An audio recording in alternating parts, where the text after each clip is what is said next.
Hello, what's up? Ako nga pala si BT at nandito ngayon tayo sa BT Reaction and welcome to my channel, Tunay na Kritiko. At meron tayong panonooring video ngayon. Ito po ay nagbula kay Pinas Trending Now TV. At ito ay pinamagatang Lagot Ka Ngayon, Martin Romualdez, namutla sa nilabas na pasabog ni Amy Marcos. Katotohanan nilabas na. Hindi matapos yung alitan na yan. Ano ba dapat ang gawin, Mr. President? Dapat masolusyonan na to, di ba? Dapat mapigilan niya to. So wag na natin pagtagalin at sabay-sabay na nating panoorin ang laman ng video na hatid sa atin ni Pinas Trending Now TV at bibigyan natin ng reaksyon ang balitang ito. Pasok! Speaker upset at her for supporting or siding with Duterte. Ito yung sinabi. Ngayon mga kochero, syempre ibang interview to eh. Interview to sa saan bang in-interview to? Sa GMA yata to eh. I forget. Pero it is a different interview. Pero may interview siya kanina sa ABS-CBN. Ito yung interview. Panoorin natin to. Medyo mahaba lang, no? 5 minutes. Pero panoorin lang natin. We're going to talk about your brother in a bit, but first let's talk about your cousin. The speaker. All my relatives this morning, this afternoon. Okay. All right, so let's talk about that. First, you had a lot of allegations saying that there was communication, messaging coming from the, or messages coming from the speaker's office. Yeah, talking about. I don't know. They weren't allegations. They're facts. I have them on my phone. Exactly. That's what I wanted to talk to you about. Na-trigger dun sa ano? Na-trigger dun sa I have allegations? Na-trigger. Ay no. Okay. So hindi raw siya allegations. These are facts. Yun ang sinasabi ni Senator Amy. Yung mga sinasabi niya tungkol kay Martin Romualdez. Take note ha. These are facts. Sinasabi niya. Okay, tuloy natin. What is your proof that in fact all these communication and messages were coming from the speaker's office? You also mentioned the name, Jethro Ko. What's your proof for saying this, Senator? Well, it's on my phone, and it's on the phones of many, many other lawmakers and city mayors. A lot of our mayors and friends have been asking me, is this really approval of the administration? What is this? I actually got the timeline long before Christmas. Around December 15, I think this got underway. And actually, I will be pursuing the investigation regarding the vote buying that has been alleged and the promise of 20 million for every congressional district that could produce the 20,000 signatures by January 12. So I will Sorry, tuloy natin bago ko be pursuing that investigation, and I must say that the media has not been remiss. Ang galing din magsalita ni Amy Marcos talaga, no? Iba talaga yung mga Marcos eh. Talagang may talino, manang-mana sa tatay talaga nila, di ba? Tsaka si Amy, no? Para sa akin, mga katunay, ewan ko sa magiging comment nyo naman. Siyempre, iba-iba tayo ng komento. Para sa akin, si Amy Marcos, fit din maging president. No? Para sa akin, fit siya maging president.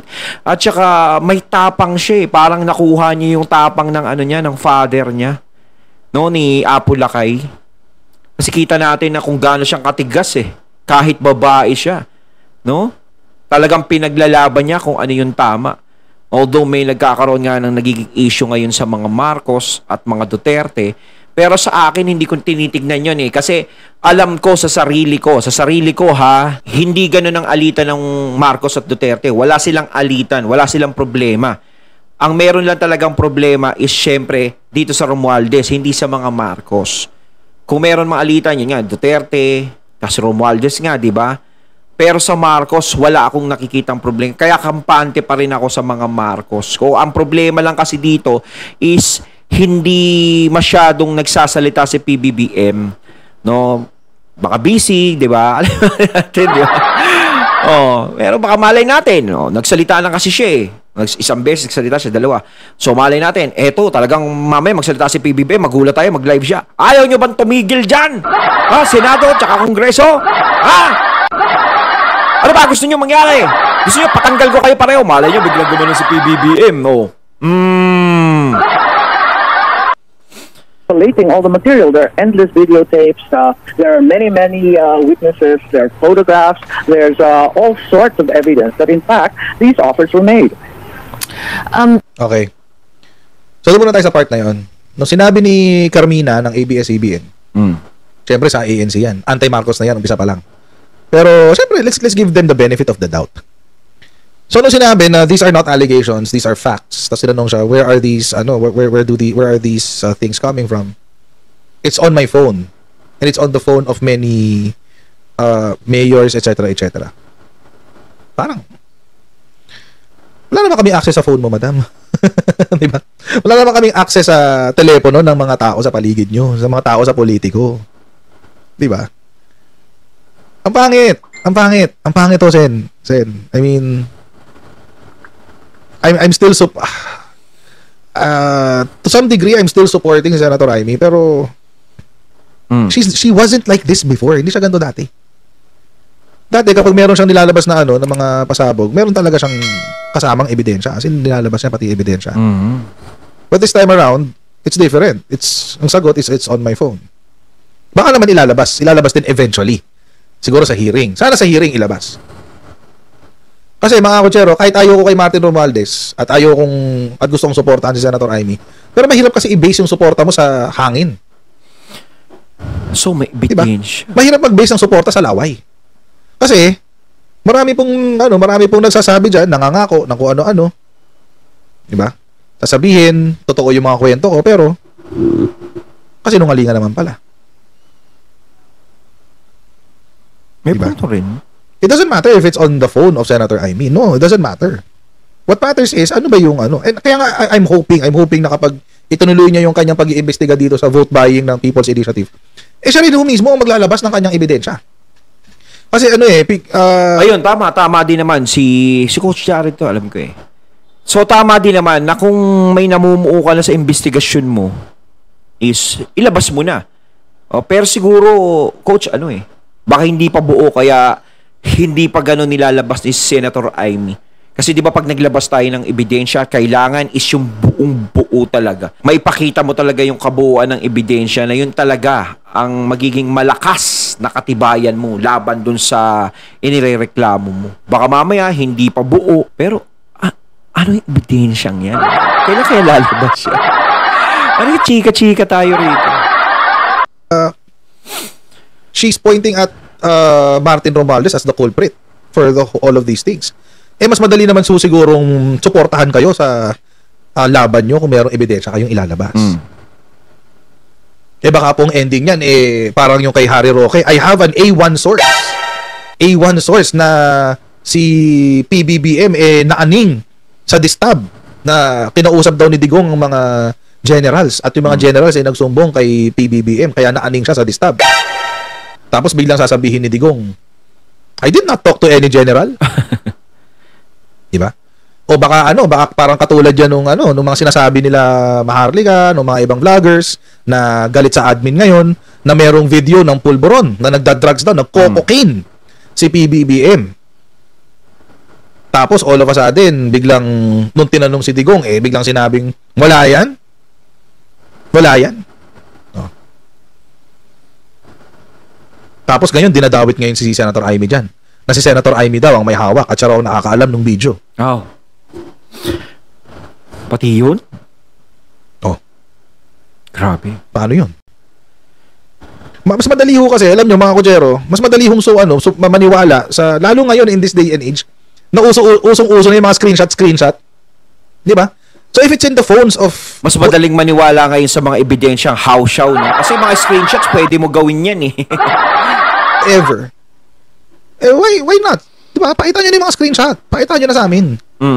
Mas madali ho kasi kami maniniwala kung may ebidensya. Tama rin. Kesa ho kwento-kwento. Tama yun. Mas maganda kung may ebidensya is ilabas na lang para mas maniwala talaga yung mga tao. Kasi talaga kahit ako, hindi ako naniniwala sa mga kwento-kwento lang. Diba? Kasi mahirap talaga paniwalaan yan. No, malay mo, chismis lang yan sa tabi-tabi. Alam niyo naman, may pakpak ang chismis. Diba? Balita.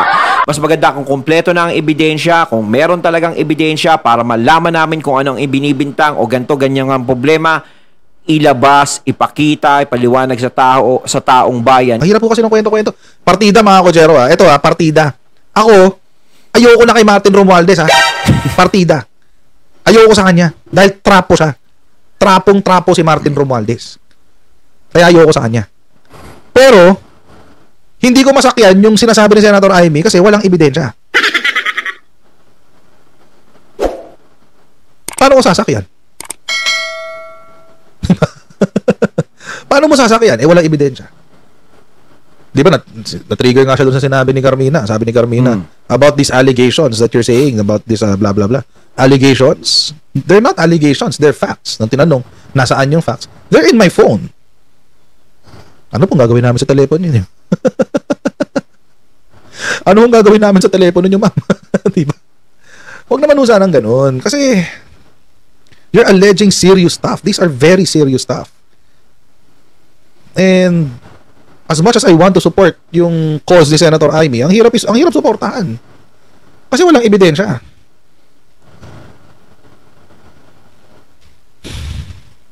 Tuloy natin.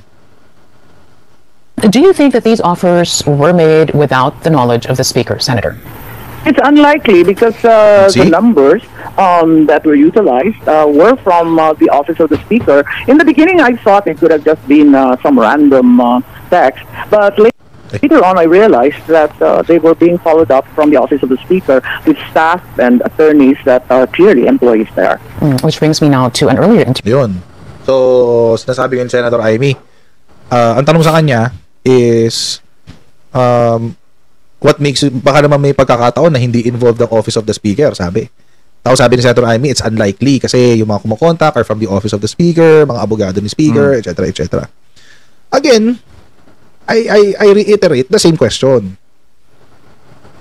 Bakit ganito? Bakit nauna yung publicity? Di ba? Ba't nauuna yung publicity? Total naman, nag-schedule na siya, nag-file na siya ng resolution to investigate yung nagaganap. Ba't hindi na lang doon gumawa ng ingay? Di ba? It's a question, mga kochero, for me kasi nag-uumpisa na siyang maging katulad ni Rapi Tulfo. At least in my eyes. And when I say Rafi Tulfo, alam niyo naman yung Rafi Tulfo, di ba? Puro grandstand. And ayoko ko isipin ganun siya. Kasi alam ko mas substantial si Senator Amy kasi kay Rafi Tulfo. Pero alam, di ba? Ang pangit eh. Ang pangit kasi talaga eh. Parang nung una, these are facts. Tapos these are not allegations, these are facts. Tapos all of a sudden, nung tinanong siya, paano kung hindi sa office of the office of the House Speaker, biglang sinabi, it's unlikely. Bakit biglang may change of language? Bakit may pagbabago bigla na kala ko ba sure, ngayon unlikely na. It's unlikely. Dapat kung gano'n, ang salita is no, I'm sure. It's from the office of the House Speaker. Dapat gano'n eh. I'm sure. I'm 100% sure na it came from the office of the House Speaker. Kumbaga, dito sinasabi na bago ka magsalita, kailangan sapat ang ebidensyang iyong pinapakita. No? Talagang kapag nagsalita ka, bumitaw ka ng kung ano gusto mong ibintang sa kanya is meron kang pruweba talaga na mailalabas. O kahit naman saan, mahirap talaga magbintang ng basta-basta na lang kung wala ka talagang pruweba. Siguro naman, baka merong ebidensya talaga si Sen. Amy doon sa mga nangyayari ngayon. No? Alam mo, pag nagkaipitan yan. Hindi. Di ba? Pag nainis siya talaga, kumbaga parang, bibigyan pa kita ng isa. Magbibigyan pa kita. Pero kapag makulit ka talaga, isa pa. Parang ganun yan. Because the numbers that were used are from his office, are employees of his, and the lawyers are from his office, etc., etc. Again, mga kochero, hindi ko pinagtatanggol si Martin Romualdez, ha? Ayoko dyan sa mukong na yan. Ang akin lang, if you want to, kung gusto natin i-criticize si Martin Romualdez, then let's make it substantial. Gawin nating makabuluhan. Di ba? Kasi, kung ganito, ang pangit eh. Ang pangit talaga. Tuloy natin. Interview that you had, Senator Marcos, and this is what you said. You said, para namang napipili natin ang kamag-anak natin. Okay naman si Martin dati. Hindi ko naman akalain na magkakaganito. Akala ko naman ay susunod lang siya. Hindi ko maintindihan kung saan galing to. Susunod sa alin, Senator? Well, susunod sa kumpas ng presidente. Sinabi na nga ng presidente na wag na muna tutukan yung Chacha at marami pa tayong problema. Ba't hindi sumunod? Ngayon, sinabi na nga napaka-divisive ng project TI nila. Abay, hindi pa rin sumusunod. Ang nangongolekta ngayon ng signature, yung mga public works contractors naman. Akala ko titigil na kasi divisive na. So, This is becoming very problematic, and as I've said also repeatedly, lahat naman tayo may kamag-anak na kung minsan pasaway, Kulit pagtsagaan kasi. na lang ninyo ako, talagang hindi natin napipili ang Ayun, natating natunghayan ng video na nagbula kay Pinas Trending Now TV at syempre natunghayan natin ang boses na yon kay Senator Amy Marcos. No, talagang pasaway kasi. Kumbaga dapat ang team song ni speaker dito yung yung batang pasaway. Speaker pasaway. Lahat gigibain. Lahat gigibain. Ang humarang-harang-harang. Ayaw niya sumunod Talagang gusto niya magkaroon ng sariling batas, no? Parang kahit speaker ako, parang ako na ang presidente, ha? Kaya mga katunay na masasabi niyo tungkol dito, comment lang po kayo sa comment box. So once again, I'm BT and I'm out. Peace.